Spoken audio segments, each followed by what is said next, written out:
Hello, today we are in Volkswagen Touran with a climatronic system, and I'm going to show you how to enable the zones sync in this climatronic unit, which you can find in other Volkswagen and I believe Skoda cars. So let's turn on the ignition. You don't have to turn on the engine, just the ignition is fine. Let's turn on the light so we see better what's going on over here.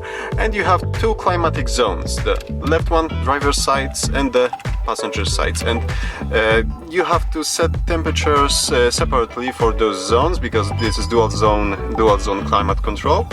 But if you would like to set the same temperature on both zones at the same time, you can press and hold the auto button over here, wait a few seconds, and as you can see, we have 23 and 23 on both displays. And now with the driver's side knob, we can adjust both sides, and as soon as the passenger side turns his knob, the sync is disabled.